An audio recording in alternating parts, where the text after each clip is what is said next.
ऊकिता मुफीदा मौसम व जगतकाणी अस्तनीप सा अनूपदास मूत वतन मुल्क मारवाड़। यह जगतकाणी जिसको श्री अनूपदास प्रिंटिंग प्रेस छावनी हेरमपुरा में छाप के प्रसिद्ध किया। तारीख 17 अप्रैल सन 1909 जा वैशाख विधि 12 सम्मत 1965। संसार के भाइयों देवता लोगों, पेज नंबर 114 से पढ़ रहा हूँ। देवता लोगों, अपने माँ बाप से जाके उस बात को उसी वक्त कह देते हैं और किसी तरह का डर अपने दिल में नहीं रखते हैं।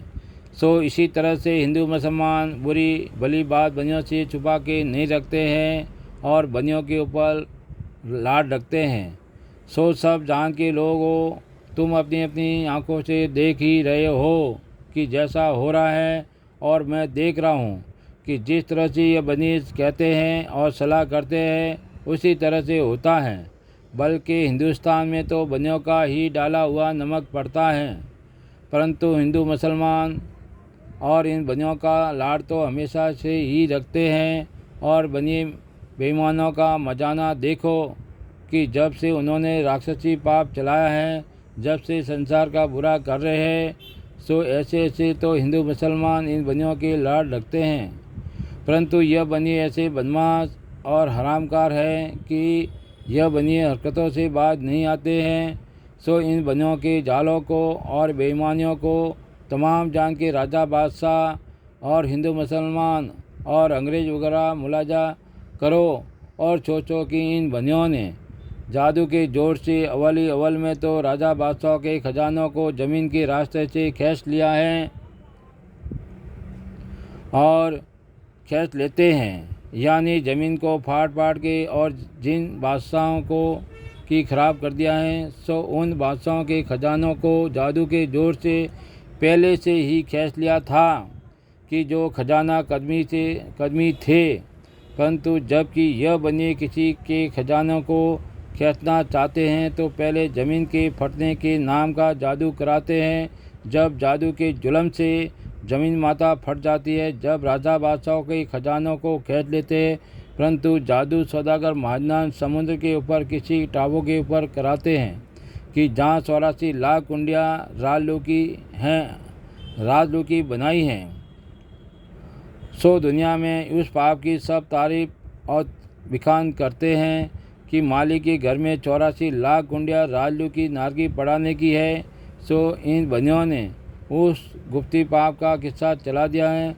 सो सुन के कहते हैं और इन बनियों महाजनान ने कि इन बनिए महाजनान ने स्वर्ग और नरक भी रावण की तरह से बनाया है।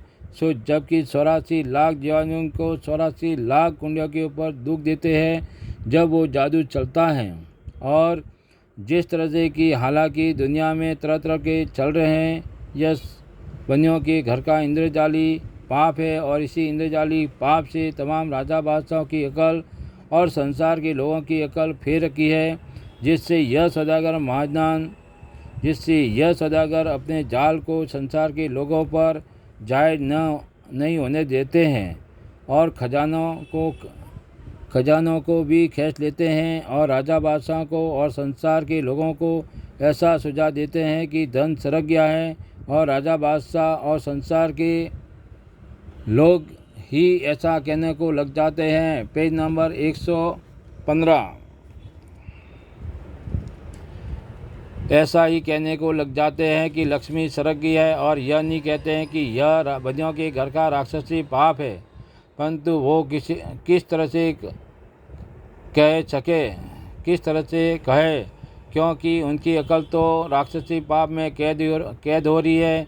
इससे वो जाल को नहीं पहचानते और जिस तरह से कि यह बनिए जादू के जोर से खजानों को खींच लेते हैं, उसी तरह से यह बनिए भी मंदिरों की पुतलों को भी संसार के बुलाने के लिए ज़मीन को फाड़ के उड़ा देते हैं और मंदिरों को भी उड़ा देते हैं और फ़कीरों के दिल में और जतियों के दिल में और राजा बादशाहों के दिल में ऐसा सुझाव देते हैं कि जोगी जति बड़ी करामती है। सो जोगी जति अपने दिल में यह कहने को लग जाते हैं कि हम बड़े करामती है और सिद्धि हो गए हैं। जिससे संसार के लोग भी यह जानते हैं कि जोगी जति बड़े करामती है, परंतु जोगी जति जिंदा समाधि लेते हैं, जिसकी वजह यह है कि इन सौदागर महाजनान जादू के जोर से जमीन को फाड़ देते हैं। सो जमीन को 100 कोस तक फाड़ के पोली कर देते हैं। जब वो जति जोगी 100 कोस के ऊपर उस रास्ते से होकर बाहर निकलता है, सो यह बात काबिल गौर करने की है कि जहाँ तक इन बनियों के दिल में आता है, उसी तरह से ज़मीन फाड़ के जादू के जुल्म से पोली कर देते हैं।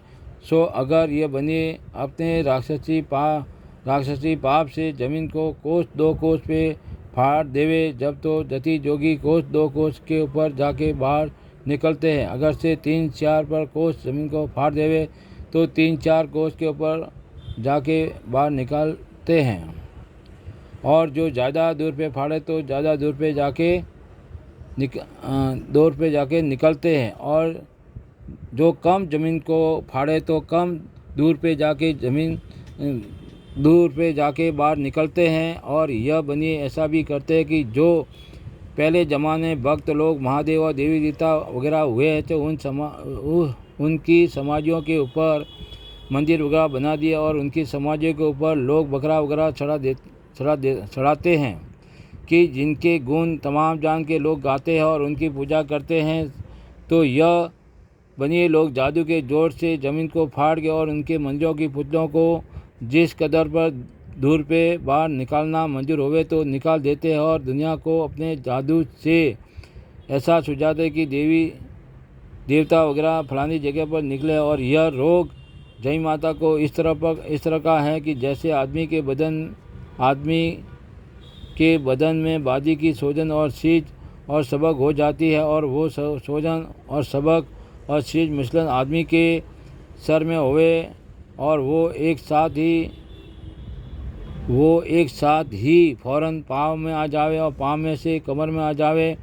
उनसे आदमियों को बहुत सख्त और तकलीफ होती है, जो मरने के लायक हो जाता है। उसी तरह से